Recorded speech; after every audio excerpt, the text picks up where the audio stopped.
இன்றைக்கி நான் உங்கள் கூட ஷேர் பண்ணுறது ஒரு புத்தகம் வந்துட்டு ரீசன்ட்லி படித்த அல்கெமிஸ் இந்த புத்தகம்.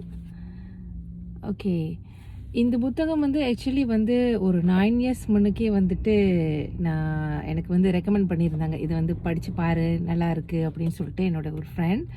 ஆனால் வந்துட்டு நான் ரீசன்ட்லி தான் இந்த புத்தகத்தை வாங்கி படித்தேன்.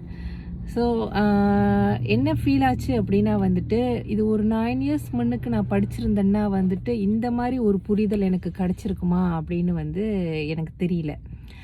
இப்போ உள்ள மெச்சூரிட்டிக்கும் கிளாரிட்டிக்கும் நம்ம 9 இயர்ஸ் முன்னுக்கு இருந்ததுக்கும் நிறைய வேறுபாடு இருக்குது. நம்ம வயசுக்கு, நம்ம அனுபவங்களுக்கு, வாழ்க்கை அனுபவங்களுக்கு ஏற்ற மாதிரி நிறைய விஷயம் நடந்திருக்கும் வாழ்க்கையில். ஸோ நிறைய பேரை சந்திச்சிருப்போம், நிறைய பாடங்கள், லெசன்ஸ் நம்மளுக்கு கிடைச்சிருக்கும். அந்த வகையில் பார்க்கும்போது வந்து இப்போ இந்த புத்தகம் வந்து எனக்கு கிடைச்சது வந்துட்டு நான் வந்து ஒரு பொக்கிஷமாக தான் பார்க்குறேன். இந்த புத்தகம் வந்துட்டு ஒரு கதை தான். ஒரு பையன் வந்துட்டு அவனோட தேடல், அவனோட ட்ரீம்ஸ், அவன் லட்சியத்தை நோக்கி அவன் பயணிக்கிறான்.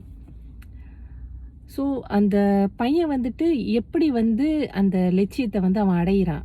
ஸோ அந்த பையனுக்கு வந்து ஒரு ட்ரீம் வருது. அந்த ட்ரீமை வந்து அடையணும் அப்படின்னு சொல்லிட்டு அவன் நிறைய முயற்சிகள் எடுக்கிறான்.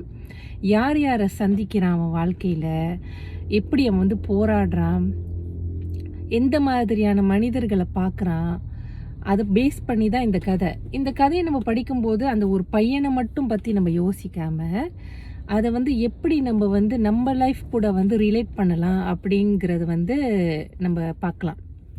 ஓகேவா? உதாரணமாக வந்துட்டு இதில் என்ன சொல்கிறாங்கன்னா வந்து மெயினாக வந்துட்டு யூனிவர்ஸ் பற்றி தான் பேசுகிறாங்க, பிரபஞ்சம். ஸோ உனக்கு ஒன்று வேணும் அப்படிங்கும்போது, ஒரு லட்சியத்தை நீ நோக்கி போகிற அந்த பயணத்தை வந்து நீ அடையணும்னு நினைக்கிறப்ப வந்துட்டு இந்த பிரபஞ்சம் வந்துட்டு அதற்கான எல்லா ஏற்பாடுகளையும் வந்து அது உனக்கு செஞ்சு கொடுக்கும். அது சின்ன சின்ன அறிகுறிகள், சயின்ஸ் இதெல்லாம் வந்து உனக்கு காட்டும். ஸோ அதை வச்சு நம்ம பேஸ் பண்ணி புரிஞ்சுக்கணும், இது வந்து நமக்கு வந்து நல்லதா கெட்டதா, அந்த மாதிரி விஷயங்களை வந்து நம்ம பார்த்துக்கணும் அப்படின்னு சொல்லிட்டு இதில் மெயினாக வந்து ஹைலைட் பண்ணுறாங்க. ஒரு பக்கம் படிக்கும்போதும் ஒவ்வொரு கதைகள், அது அவன் வந்துட்டு ஒரு மனிதரை பார்க்கும்போது, அடுத்த மனிதரை சந்திக்கும்போது, இது எல்லாத்துலேயுமே வந்து ஒரு லெசன்ஸ் வந்து எனக்கு இந்த புத்தகத்துலேருந்து கிடச்சிச்சு.